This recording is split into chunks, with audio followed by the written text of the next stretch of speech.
Is cryptocurrency a fad and a trend that is just going to die off, or does it have real value? And should you have some cryptocurrency in your investment portfolio? Well, this is part 3 of a 3-part video series about the real value that is behind cryptocurrency. And this is quite an interesting segment that we're going to jump into. It's all about altcoins and how they have real value and how they likely will have quite more value over the next decade. So let's go ahead and jump in here. In the first video, we talked about efficiency, okay, how decentralized finance and how old banking really is, and how it's long overdue for a change.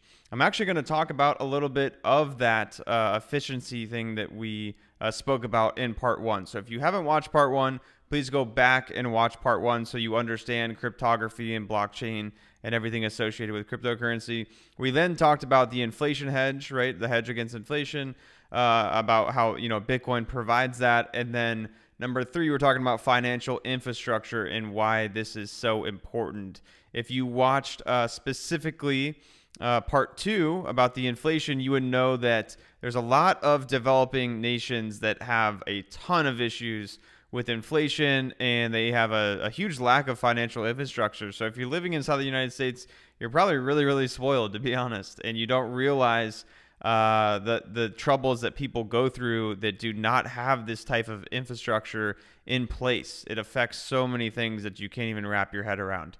So in this video, I'm going to talk about altcoins, right? What altcoins are programmable money. So they are built on what the coin actually is a currency that is being used to pay for the fees for the blockchain to operate. Okay, the blockchain can do a lot of different things. Okay, we're going to be talking a lot about smart contracts and also DeFi in this video. And what you need to realize is they kind of build their own ecosystems, and then other tokens can be built on top of these bigger blockchains. And there's interoperability where they can work back and forth between different blockchains. And all of these projects, or at least the majority of the good ones, have different niches and different audiences and target markets that they want to go after and help. So we're going to talk about a few of them. I'm going to give you real examples on what they're doing. Okay, a lot of them are building financial infrastructure utilizing blockchain technology. Specifically Cardano, we're going to speak about and where they are doing that and how they're doing that. Also, I really do see these altcoin markets similar to the tech bubble of 2000. What we've seen is Bitcoin dominance has dropped. It used to be, the only coin, right? Then Ethereum and then XRP and all these other, Litecoin and all these other projects started to come on to the radar. And now Bitcoin dominance has dropped from, 90% in 2017. Now it's down to 45% right now, I believe it is.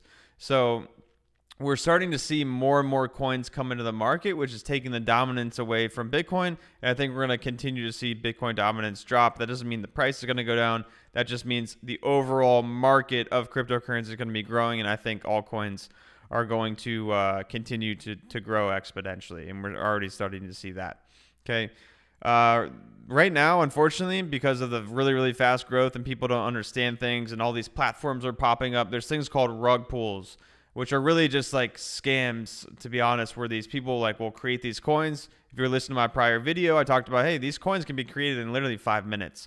People can just duplicate blockchains and launch their own coins. Unfortunately, people are launching these coins, okay, that have no utility. They're just naming them some, meme coin that has will likely get traction. And then what they do is they just market the heck out of the coin. And then once the coin gets a lot of value, they just sell all of their coins. It's called a rug pull. So they get a bunch of other people to buy, and right as you're buying, they are selling and taking their money out of a coin that really doesn't have any value. So unfortunately, that is what is happening quite a lot in the industry. So it's really important to invest into projects that you have people behind them. And I'm going to talk about how to mitigate this risk a little bit here in 10 minutes. Okay. Oftentimes, invested in as a replacement of security, right? So if people want to go invest into Charles Hoskinson and Cardano, a lot of times they're buying ADA, right? Which is the native token on the Cardano blockchain. So, what you got to realize is people are kind of looking at them as an equity, even though it's really a currency for the blockchain. But people want to have a way to invest into these private companies, and the quickest and easiest way is just to buy, the token, because as that project continues to grow and scales, the coin will likely increase in value because it's being used more. Okay, there's more utility in the coin and token, depending on how the token metrics are. Okay, and then massive volatility. So there's anytime there's volatility, there's a lot of opportunity. You're going to see some of these projects have grown thousands and thousands of percents just in the last 12 months. All right, so let's go ahead and talk about Cardano. And like I mentioned, the coin ADA. Okay, it is in the smart contract sector. All right, and we'll talk a little bit about smart contracts. I also have a video below in the description below to help you understand smart contracts. Really what essentially they are, the video kind of talks about, like, compares it to Kickstarter. So we'll talk about that, right? So if you want to launch a business, you can say, hey, we need to raise $2 million to launch this, clothing business. All right. And you put your information on Kickstarter. A bunch of people can come together and then say, hey, we want to donate to your capital raise. Right. So we're going to donate money, and then Kickstarter collects all the money. And then if they reach 2 million, then the funds are dispersed to the founder of the business for them to then go put it to work. If they do not reach the goal of 2 million, the money is returned to the investors. All right. This can, and that you have like counterparty risk with, Kickstarter and things. They charge a fee, and there's a lot of things that take place that are not efficient with using something like Kickstarter. What smart contracts would do is replace that. So there would be no intermediary party like Kickstarter that's taking fees, that's taking time, that is really just being inefficient. And what would happen is you would enter into a smart contract, and the liquidity would be added to a DEX, which is like a decentralized exchange, into like a pool of funds. And once it hits 2 million, then it is immediately sent to the founder of the company, that then put out that smart contract and listing to raise that capital. So that's what smart contracts really do, is remove the intermediary in the process, which reduces the amount of time. It also removes counterparty risk, and it also makes things less expensive, and like I said, more efficient, so it saves time. So a lot of value is behind smart contracts. There is literally an infinite way to utilize smart contracts. They're being put to use a lot in logistics and healthcare. I'll talk about what Cardano is doing with their platform. So what they're doing is they're building, their actual target audience is the unbanked in Africa and Southeast Asia. So that is actually their target market. And the reason why is because it is, a developing nation, right? They don't have financial infrastructure. They also don't have a brand preference. So Cardano wants to go there first, be the first mover, and be able to say, hey, we're going to help put the financial infrastructure. We're going to run everything on the Cardano blockchain, and we're going to use the ADA coin to actually pay for the fees on the blockchain and as a currency for the countries and for the people. So there's, 1.7 billion that are unbanked. And that's what Cardano, that's the market that they are going after, is the 1.7 billion that are unbanked. Now, the problem that a lot of people don't realize that is out there in these unbanked countries and developing world is a lot of corruption, right? So I'll give you a few examples, like college degrees, as you see there, right? You can go get a master's degree in Africa for $250. Right? You don't even have to go through school. You just go and buy it, right? Because it's corrupt, right? But if it was all done on the blockchain and recorded on the blockchain, no, you cannot corrupt the blockchain, right? So what would happen is once you would get a degree, that would be recorded on the blockchain, and no one would be able to interrupt and intercept that data and change the data. So another example is like with real estate, right? It's also a very corrupt nation, where literally like villages will be ransacked by the elitists in the country or the military, and they will literally just take over an entire city, right? So they will say, oh yeah, that's your house. Well, no, it's not your house anymore. It's actually mine, because there's no title on the house, so no one can prove that it's actually your house. Well, all the titles for the house and real estate can be run on top of the blockchain so that everyone knows, okay, well, the real estate belongs to this person, right? And nothing can be altered until a new smart contract is actually developed, and you can pass the title on to the next owner, which is recorded on the blockchain in real time. It cannot be corrupted, and no one can touch it. Okay, another example which we could definitely use in the United States is elections. All right, so instead of like sending out all of these ballots through mail and people can literally vote for dead people, they would have to be recorded on the blockchain, so there would be no corruption with the way people are elected into office. Okay, those are just a few ways that the blockchain and these smart contracts can be used, and that is what Cardano is looking to do, is put into this infrastructure into Southeast Asia and Africa to help the unbanked actually have this infrastructure.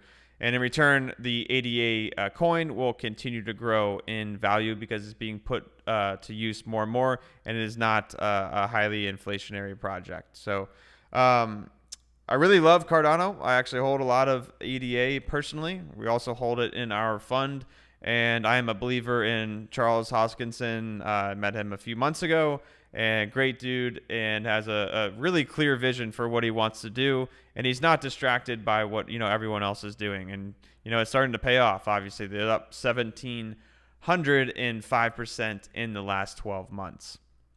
I'm going to put this video below. Once again, this is the examples of smart contracts, so I'll put that below in the description below. Chainlink is another project, all right? This is considered an oracle. So let's say that you and I want to bet on the Super Bowl, okay? And I believe the Patriots are going to win. You bet the Steelers are going to win. We both put $100,000 on the game, all right? And let's say we use a smart contract instead of using a bookie that's going to take fees, and there's a lot of risk involved in that. So we enter into a smart contract together, all right? And the Patriots end up winning the Super Bowl, right? So I get the $200K. So right when the Patriots win, right, as the fourth quarter, the last second ticks off the clock, the Patriots won, bam, the money gets sent to me right away, okay? Because we entered into a smart contract together. What Chainlink actually does is they are the oracle, and they are the link between the real world and the blockchain. So they are connecting. It's like an API connection between the real world, right, that event of the Super Bowl, and the smart contract that you and I entered into. So Chainlink is just, really an API connection that helps these smart contracts connect to the real world. So there's massive value from that. And I think this project, they're the best oracle, in my opinion, in the entire oracle section. The dude from that founded DocuSign is actually an advisor for and on the board of Chainlink, right? So he went from doing digital contracts to now doing smart contracts. So this is a great project, great team behind it, and I believe they're going to continue to grow.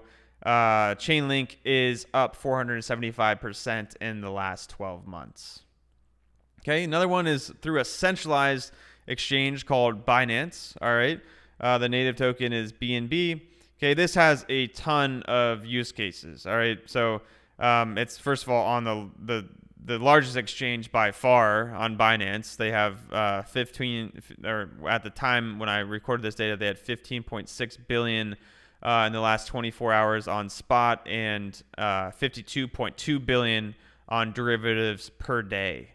And that can be dramatically higher.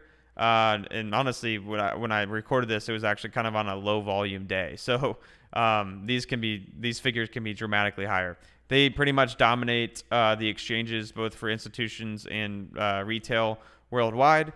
And this is considered a centralized exchange relative to things like Uniswap and Sushi, which I'm going to talk about here in a second. So the utility behind BNB is if you hold BNB, you get 25% off of the trading fees, right? So every time you trade a coin for another coin, you can save 25% if you're holding BNB on the exchange, because they'll pay in BNB. Binance also burns a percentage of their profit every single quarter. So it's a highly deflationary project. Actually, as of about 10 days ago, they have burned more than $1 billion of value of BNB. So it's a highly deflationary coin that is just, the supply is shrinking and shrinking and shrinking, and it's being used more and more. So we're really bullish on BNB, both in our fund and me personally as well. They also have their own smart contracts platform, which is Binance Smart Chain, similar to like what Cardano is doing, but not going after the same target market. They also have synthetic assets through tokenization of securities. This is really, really cool. They are now actually tokenizing securities, right? So you like, one thing is like, let's just talk about this iPhone right here. I could put 1,000 tokens on this iPhone, and 1,000 people could go buy the token.